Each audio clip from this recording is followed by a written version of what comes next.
Malipayo na kay ko. Kay sukad sa akong pag-eskwela o grade 1 nga 20 na katuig para nga mahimo ang makakabot ang akong pangarap. Isip usa ka pare aning among lugar. Karon kay hapit naman ko kapasar. Sunod mga pila ka buwan mo adto na ko sa dako nga simbahan. Muna ako ni siyang gipangandaman daan.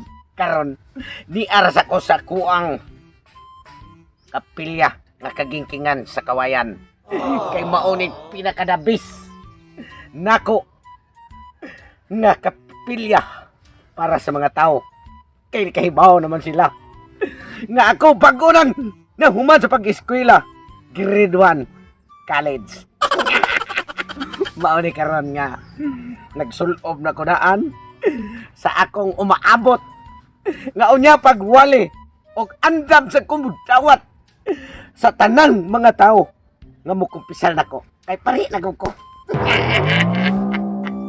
Unya ang nakanindot ra ba kay kining among lugar ako rang usa ang naeskwela bahin sa inyon ana seminaryo para ngadto sa mga tao og pagtawat sila mga sayop og mutug-an sila diri nako. Kay way baka ako diri kay mahadlok ko na sila kay ang mga tao diri puros mga chismoso, chismosa, number 1 gyud ang chismosa, mga babae di makapugong sa ilahang gibati silang kogalingon. Murusag ako ba? Doon ay pagkawagon gamay.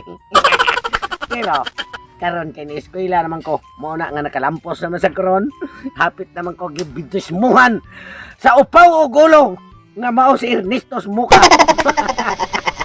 Ang amo ang Pao de Rocco. Ang Pao de Bimboroko. Mao to siya mabutismo nako karong mga sunod buwan inik eskwela na nako balik para makasod na dako kayong simbahan. Kini kapilya pa man ni. Mao ni sige tawag og kapilyang kagingkingan. Sumbungan sa tanan nga mga problema sa kalibutan. Kung naay mo kumpisal, labi na katong babae ron diri nga si Alexi.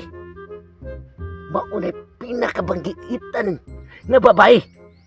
Nagarabi ko nung bigauna. Pero nakahibaw siya nga di eskwela ko. Way siguro nagatang-atang na turn ako. Kay mangumpisal. Kay wa man idudol simbahan. Karon ari sa kong kapilya nga dunay saging gamay. Dayon ang mukumpisal. Mutago lang dito sa loyo. Musugid sa tanang mga sala. Aron sa ako ang pagbatbat o pagpahinulsol. Aron mawagtang ang demonyo nga naa silang kalawasan. Wa bukil ka dungo gadi no nato. Kaya nandraman eh. Yan, tabi apo. Ang kanyang pare. Tutug-tugso. Nani nga buhi ra. Usa ka mulay agwanta pasaylua sila. Kay wa pa'y taong ni kumpisal ring dapita. Og naa. Besi pag unsa akong duwaton. Mura na kung natagbaw sa ako ang kugalingon. Ay di sa unsan lay klase sa mga lalaki nga dilaw na ko. Naong karon? Di na ako magpadaan ang ubang mga lalaki oy. Kay abi ni mugunsa, kinahanglan akong magbag-o ng panahon na. Kay ang Pilipinas ra ba nakagubot na. Nga kinahanglan ako nga magbag-o. Kay matud para ba sa istorya, matud pa ni Dolpo didto kuno sa impierno labing inita ang kayo. Oo nga. Kinahanglan na gyud kong mag-usab siguro. Kay kini ako murag pagga na kay kubal kay bisag kinsan lang lakihas pikas barangay ang turjak ani yan sa pikasan mao na sa gihapon pero yun na pa yun naman ko'y nadungog no ang amo ko nung silingan diri sa among barangay nakatol si Tutong Tugso napari na ko no ay kamaayo no na siya may akong sumbungan sa akong mga problema aron usab na ko sa akong kagalingon kantasya napulaan na biya kong papakasala. Maayo siguro nga adto ko niya ikumpisan ang tanan. Kay gusto ko nga magbag-usong ko galingon kay haron malangit na sa liya akong kalag. Ay, sakto to no. Magpagbapa ko. Kay hindi na basta Tugso sa unang panahon. Di ba ni og gabi po sa among barangay nga butakalo ni gamay. Kay muhangyo rin na ako oro niya pare na ba siya. Sa ko pagbalibad. Sakto to no.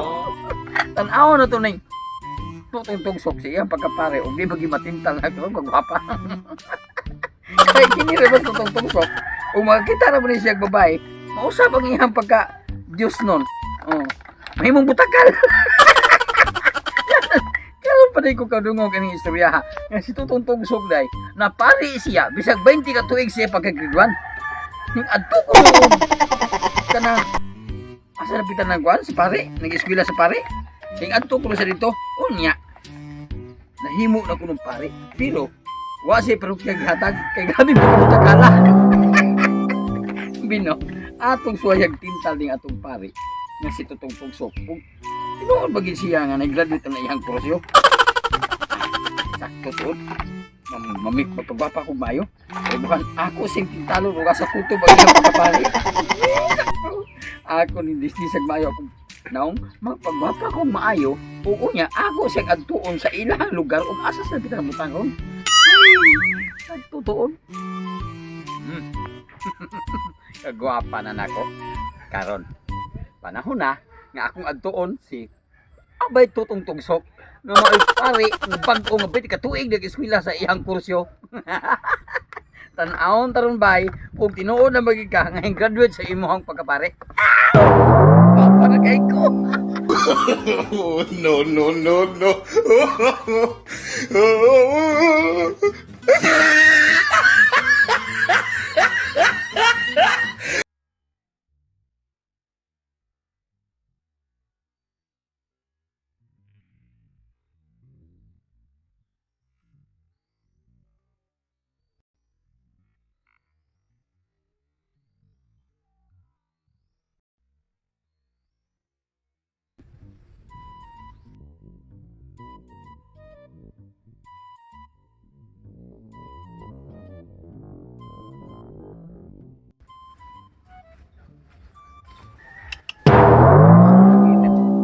Ngari sa ko ang kapilya ka gintingan da para makumpisan.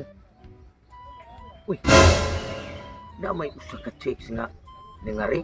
Asitang kalamihan pa siyang lawas oh. Binas diya. Mulingkod ko bit kay haron ug unsa iyang tuyo ug mangumpisal siya. Ako na sa dayon. Aron makakita ko kay nagpinsil. Makakita ko sa kanan.